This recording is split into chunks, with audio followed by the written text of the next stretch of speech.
Had another pretty big stack. I think I might have to split this into two shows. We will see what happens. It is a hot and humid day today in the Midwest. Finished off my lawn mowing, except for my weed whacking. That stupid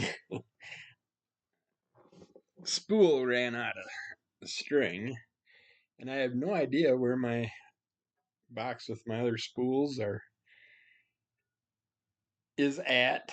And I also got some big loose spool string, but I just have no idea where it is. I guess I gotta go buy some new string, and as soon as I find it, get it, then I'll find the other string, I'm sure.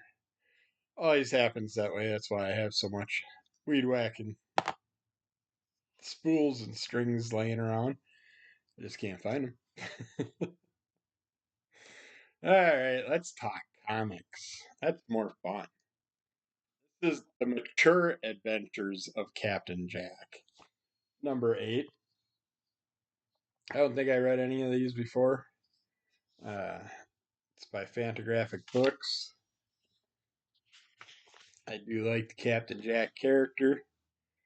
They do give you a nice little update on what's happening, what happened in the past 7 issues on the inside cover, which is nice. Instead of wasting a few pages of the story by doing a fallback to what happened. Don't know none of these names. Yeah, Mike Kazala, Gary Groth.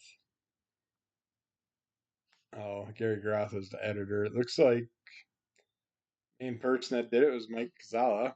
It's a black and white story. Pretty nice. Captain Jack's all trying to get out of jail, planning his escape, and the officer that's got him jailed up is hooked on um, Sherlock Holmes style books. And so Captain Jack's looking for something to read and while he's sitting in jail, and he gives him one of his books, and Captain Jack realizes that he's in the Sherlock character and ends up saying some good things about that character and then also saying some things about another character that's similar and saying how the other character is way better than the Holmes character, and that makes the guard angry, and they sit there and talk about a challenge that he did and he escaped from, and the guard's like, well, there's no way that could have happened. And Captain Jack's like, yeah, I could do it. So he talks the guard into doing that stuff, going getting ice, and of course when he comes back, Captain Jack escaped. But you will have to read your own version to find out if Captain Jack has a sister or a girlfriend or something else is going on. Yeah, this was all right. I liked it. I'd like to pick up some more of these, see what's up with them, see if I can get more of the story. I'm not sure how long that comic went, but yeah, it was enjoyable. Now this is Concrete. This is a Hero magazine special of Concrete from back in the 90s. Uh, I constantly hear people talking how great this character is, great these stories are. So I had a couple of the books, and I figured, what the heck? I'd check it out, but this one just right off the bat showing elephant torture. That threw me off right away. It's like, don't start story off with that right at the top. Really? Something you definitely don't want to see. Cruelty to animals. Well, at least I don't want to see. Apparently, these jackasses might want. But Paul Chadwick, Bill Spicer worked on this. It's through Legend Comics, Dark Horse Comics. But you basically get Concrete just talking about different things that could happen in the world. How could it happen, or it couldn't happen, or it just wouldn't be feasible. But he starts thinking about a giant eagle, how that would feed, what it would consist of, to nest, to feed, and all that stuff. Then he gets into a giant human that's half man, half woman, and the amount of food and land and all that that it would take to sustain something like that. And then you get a nice little author's uh, story, background stuff back in there about this whole the history of concrete and all that. So it's a nice book for fans of concrete. And they give you a lot of good 2, 4, 6 pages or so of material in the back about Paul Chadwick and his why he did this character and all that stuff. And I don't know. I'll give it another shot on another issue, but of course the 2 issues I do pick up and read. I did this one and I did the Earth Day special one. And I just it didn't pull me in because I don't want to hear about certain abuse and stuff like that. But who knows? Could be wrong. Hello Darkness. It's our prison cover. These little octopus tongues, tentacle tongues. It's been a while since I read this one. See if I can remember it or not.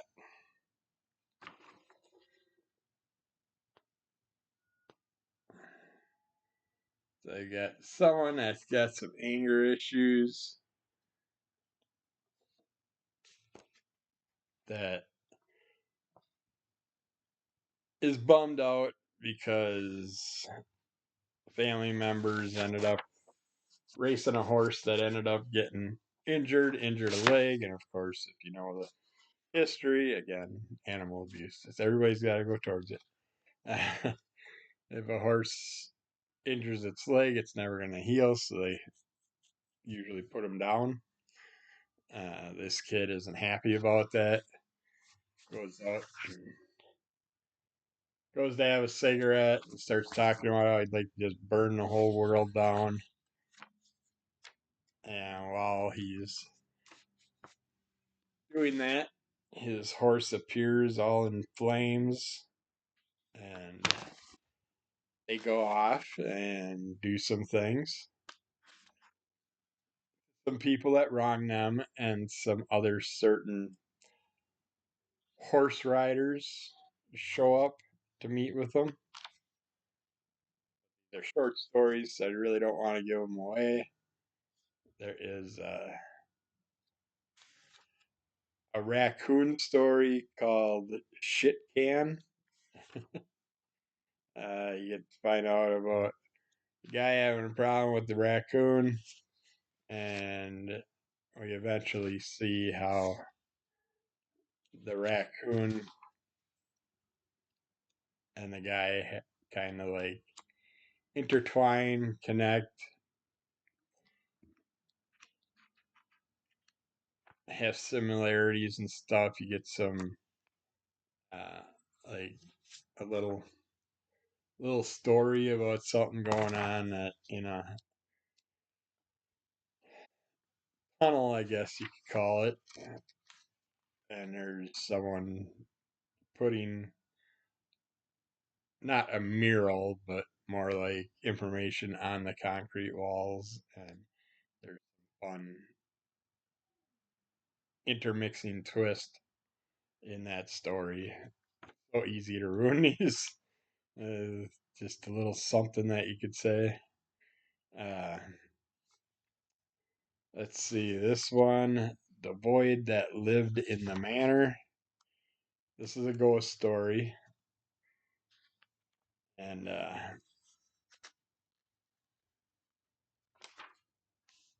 it's got a black cat, so that's not a good thing. The cat kind of has some things going on with it. The characters kind of becoming part of the house, becoming part of the ghost, and just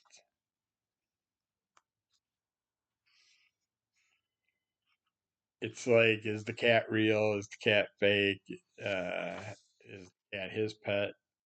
Or did it come with the house? And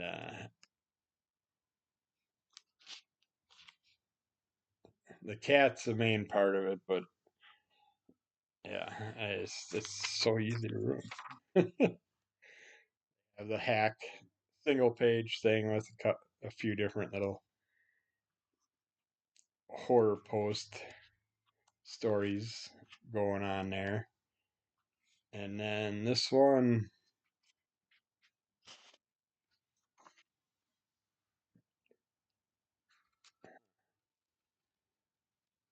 I don't have a headline for this one.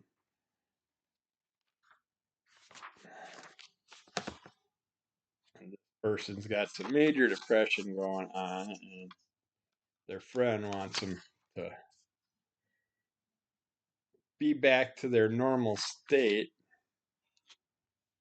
Yeah, I don't have a headline for this one, but they travel around, and then there's some things going on about how, like, aliens.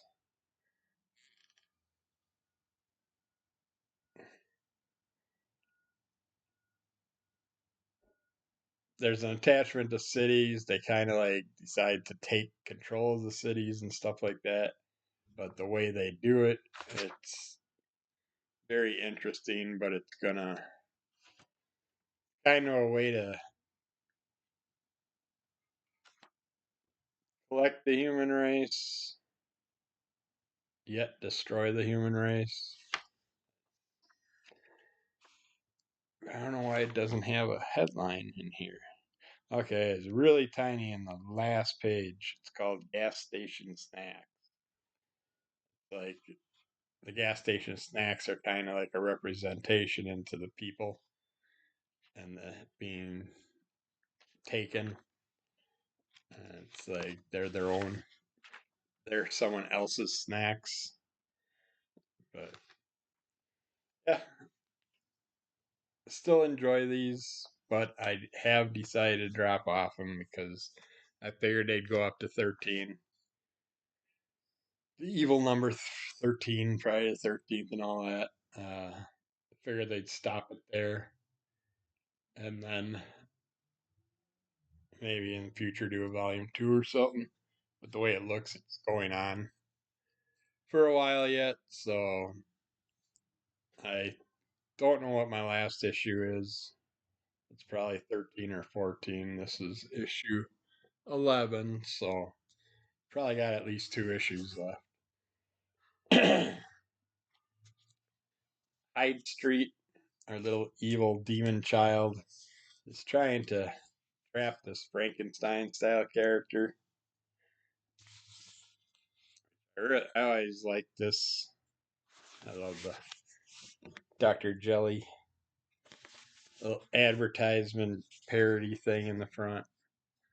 Dr. Jelly and Mr. Peanut Butter.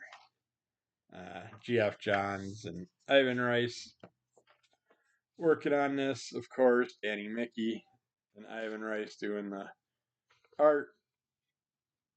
But you see our character, it's like you get that little advertisement, and then you got our character eating out of cereal boxes. I happen to see one that's basically right off the pages of the advertisement. But he's got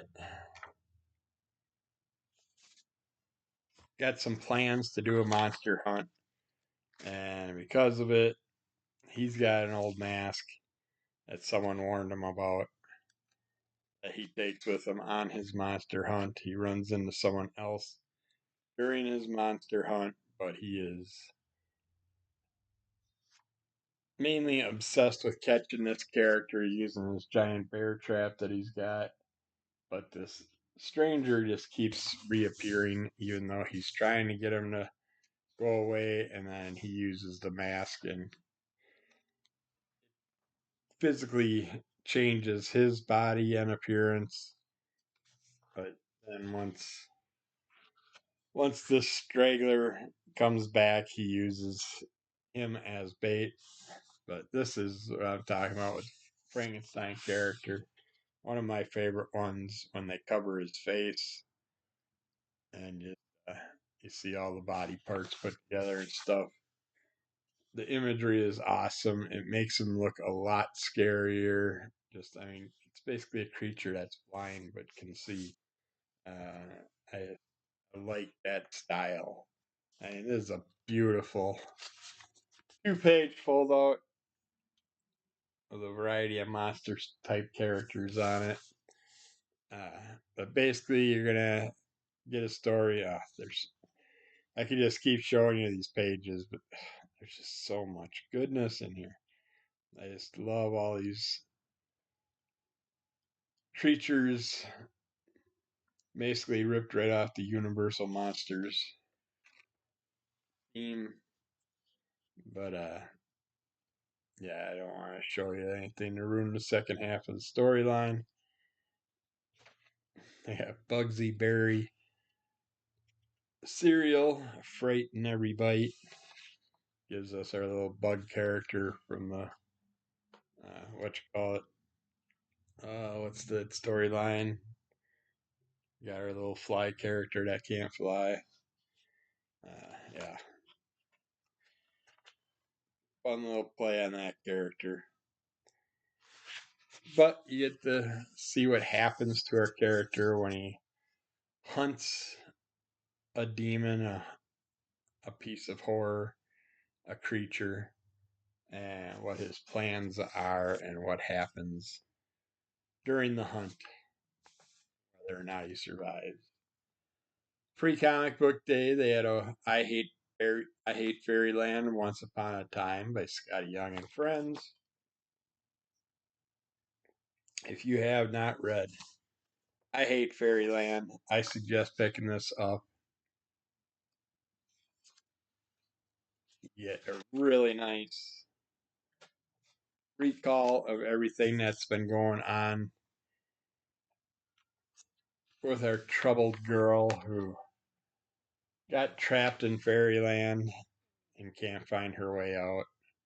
But they give you a lot of great information in here. Beautiful artwork in the back, and that's just an awesome two-page pull up, pull out. You got creature, basically a world under the water and above the water. Here's a nice, interesting plane scene with some haunted house backgrounds and Gertie hanging on to a pink horse type character. But yeah, this story is so much fun. I ended up accidentally folding the page over. Of course, yeah, it was my fault this time. Then I got a I Hate Fairyland or F Fairyland number 41, the latest one I read. And in this story, we get to see our little buddy pop up again. But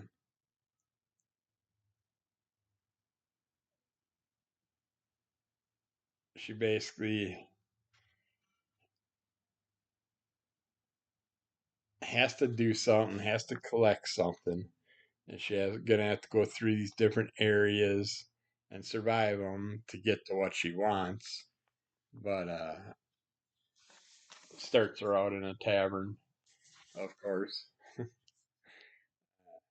or she picks on some Care Bears and some other people.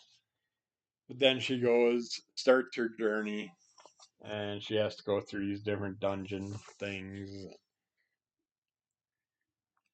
other things she's gonna have to defeat, and puzzles to solve, and some more new characters she'll meet. And we happen to come across a dragon in the end of this, and if you have been reading this, you may know of a friendly dragon that she hung out with for a while. And if you don't know the story, then you won't know what I'm talking about.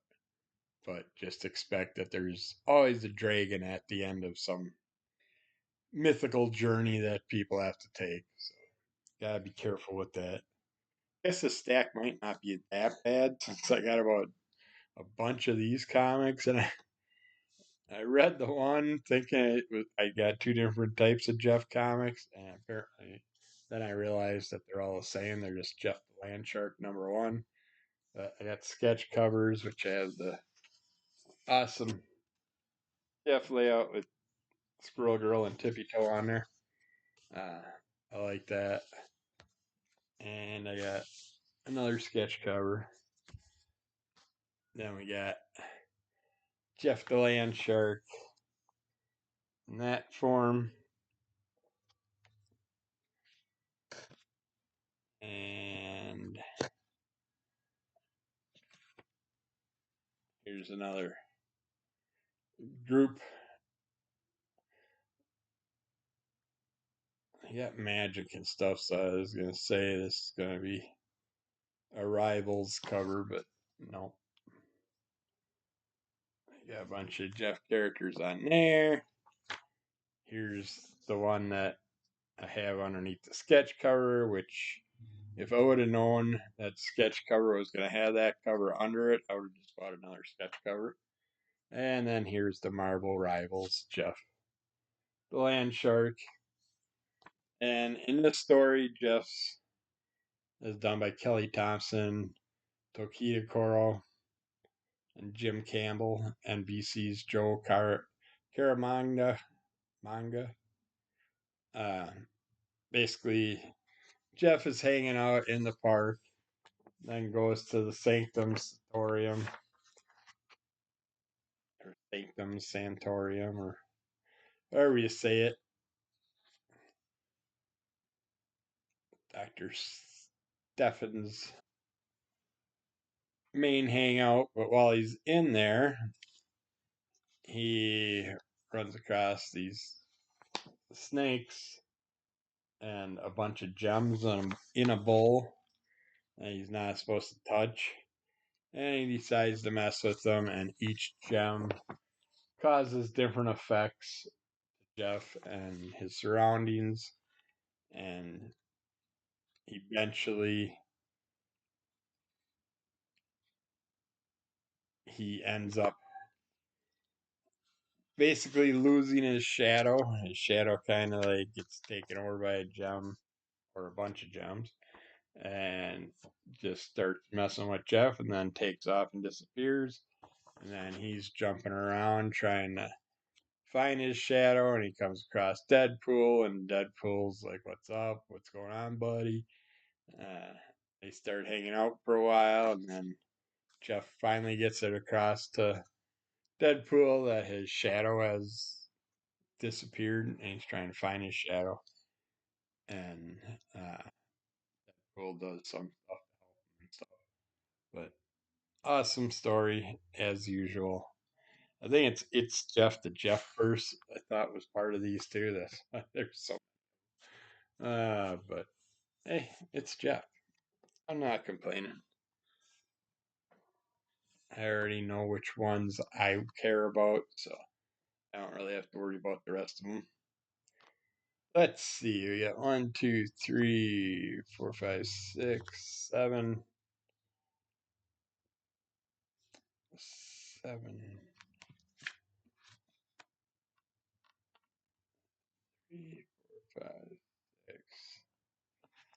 I want to reach. Yeah, I'll do this one, and then I am going to split it into a second review for the rest. We got Killer Kobra, issue 3, the final issue. Love these characters. It's the Cobra and his mongoose partner. Can't say sidekick because the mongoose is a badass. But this is Done by Joe Bruscia, Rodrigo Xavier, Massimiliano Lamano, and Leonardo Pacchiarato. Roddy. Got Taylor Esposito on letters. But yeah, see them hunting down a character, like a Bigfoot, Big Feet character. But then we go back in time and we get some history on little little mongoose buddy going on there, and it's interesting how he came to be what he is, and I love seeing. It's like each issue you've seen a little bit more of his abilities and stuff, but this mongooses are badasses to begin with, being able to take down cobras, but it's I love that they made them the team up in here. But while they're on the hunt for what they're hunting for, there's other creatures that appear. We got wolves, we got bears, of course, we got our hunters, we got our goat man and bunny man characters that appear, and they actually are basically detained somewhere, and Killer Cobra and the mongoose come to save them and help them out. But I got a little problem with the art style because it's like we have these moments where like our mongoose character looks way younger than he is, and then our bunny man character ended up shrinking some. He used to be just as tall as Killer Cobra and the Goat Man character, but yeah, they just got this completely different look to them. It's just not sure if I really like what's going on, but I love the story, so it doesn't matter. As long as we got a good story and we get to learn more about these characters, I am happy because I'm really hoping that Killer Cobra and the Mongoose make a lot more appearances in the future. Definitely two of my favorite ones in this new world that we've been getting introduced to more and more characters from. But yeah, I'm gonna end that there and then do the other half the stack, the other 6 comics on a separate video. So keep an eye out for that. Keep following Under the Color of MS. Rate, review, subscribe, tell a friend. It's not that hard. While I'm talking right now, just go down there and click that button. Just click that like button. Just click it. Make sure you get that subscribe button clicked. Hit the bell on it if you want notifications. Leave a comment. I'll comment back. Uh, and if you worked on any comics that I don't care for, I'm sorry. But I can always give you suggestions of what I would do to make them a little better. Uh, but yeah, some stories just have issues. uh, yeah, that's about it for today. And then check out Crimson Color Comic Club, and we will get back with more of these soon. Thanks. Bye.